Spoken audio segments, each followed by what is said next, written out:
আনমু ওই যে আমি একটা প্রোগ্রামে যাইতেছি আপাতত রাখি ওরে ব্যাক কল আমি আঁখি কই নাই কইছি রাখি কানে একটু বেশি শুনে আই ওয়ালাইকুম আসসালাম ভাই এনি প্রবলেম আলহামদুলিল্লাহ কেটা এই কি চিঠি ময়না সিঁড়ি বাড়াইছে না আরে ময়না কতদিন ধরে সিঁড়ি বাড়ায় না কিন্তু সিঁড়ি এরকম কে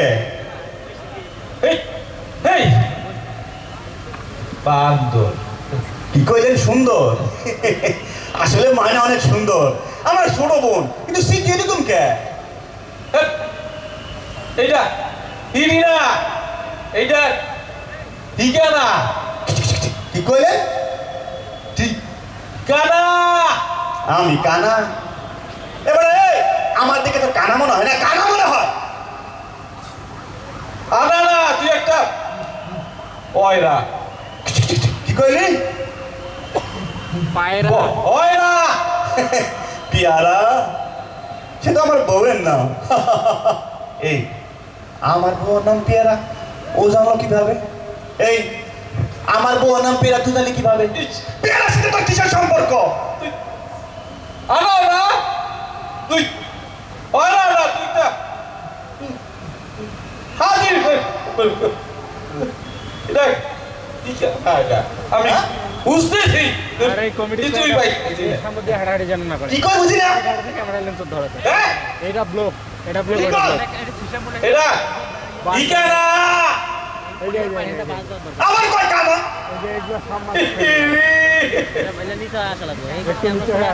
ক্যামেরা আছে আপনারা তো সোজা হাঁটতেছেন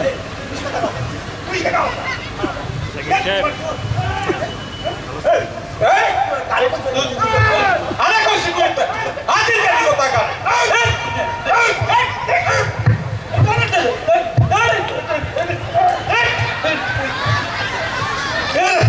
এটা কি না এই হাতি বাচ্চা করতে এলো ওরে এবার এই আপনি করতে এলেন না হ্যাঁ এই আপনারা এরকম শুরু করছেন কেন? আর কি ভাই এই লোকে আমার কি করে জানেন হ্যাঁ আমি নাকি কানা চাই আনলেই তো না আমি কানা হ্যাঁ আবার সি সি সি সি আমার কয় আমার বউ পিয়ারা সম্পর্কে সে বাজে মন্তব্য করছে মানে direct কি করছে? এই আপনি ওনাকে এরকম করেছেন কেন হ্যাঁ? উনি ভাই আইসি একটু ঠিকানাটা খুঁজতে হ্যাঁ এই আমার সাথে যা কই উল্টো বুঝে ও দাঁড়ান এই ভাইজান জি বলেন আপনার কোথাও জানি একটা মিস্টেক হয়েছে কি কইলেন হ্যাঁ? আমি এত মিষ্টি খাইছি এই মিয়া দিলাম বিচার করলেন সেটা স্যার আইসাদের পক্ষ নিতে আমি এটা মিষ্টি খাইছি আমি আবার ওনারে মিষ্টি খাওয়ার কথা হোক দিলাম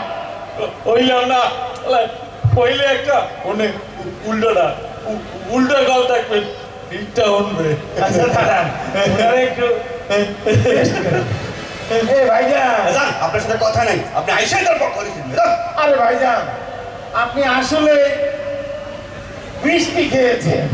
ও তার মানে আমার মিস্টেক হয়েছে হয়েছি না sorry sorry sorry sorry sorry করি কি করবেন আরে করি করি সরি আসলে আমি একটু কানে কম শুনি তো ওই যে 5 তারিখ আন্দোলনের সময় আমার পাশে একটা কি যেন একটা সাউন্ড গ্রেড না কি করে ফোর্সে ফটাফট কানে একটু কম শুনি ঠিক আছে এখন তো এটা এইটা নিয়ে তো না লাগে আমার যত ঝামেলা ও এটা তো একটা ঠিকানা আরে কোন জায়গায় ভাই ঠিকানা মানে ওই ওই ঠিকানা ঠিকানা আচ্ছা নাগা নাগা নাগা এটা ওই যে 12 মাইল হ্যাঁ কান্তনগর মাঠ হ্যাঁ এই জায়গায় হ্যাঁ। বিশাল একটা মানে ঢাকা থেকে অনেক বড় বড় শিল্পীরা আসবে হ্যাঁ তো এইখানে হ্যাঁ। একটা সাংস্কৃতিক অনুষ্ঠান আয়োজন করা হয়েছে। কারণ কি করে স্বামী স্ত্রী কবরস্থান আয়োজন করছে ভাই কি কয় আরে স্বামী স্ত্রী কবরস্থানকে আমি তো জানি এখান থেকে শিল্পীরা আসবো সাংস্কৃতিক অনুষ্ঠান হইব উল্টো ওরে বাবা রে। উল্টো আচ্ছা হ্যাঁ, ও ভাই ওই জায়গায় স্বামী স্ত্রীর কবরস্থানের আয়োজন করা হয়েছে। সাংস্কৃতিক অনুষ্ঠান আরে আমি তো ওই জায়গায় যাইতেছিলাম যাওয়ার পথে তোমার সাথে আমার সাক্ষাৎ চলেন চলেন সবাই মিলে এনে যাই চলেন সবাই মিলে খাই মানে ওখানে খাওয়া দিব আরে না না চলেন ইন ভাই নিলা ওই অনুষ্ঠান খাই খাই ও যাই এটা বলেন চলেন চলেন ভাই অনলি ওয়ান রিকোয়েস্ট আপনি অনুষ্ঠানে যাইয়া আপনার এই ফেরটা নাড়া দিয়েন না এটা নাড়া দিলে মনে হয় এলাকায় ভূমিকম্প হইতেছে আরে কথা কম অনুষ্ঠান মনে হয় শুরু হয়ে গেছে চলেন খাইতে যাই খাইতে যাই চলেন চলেন চলেন চলেন চলেন কত কিছু তো হয়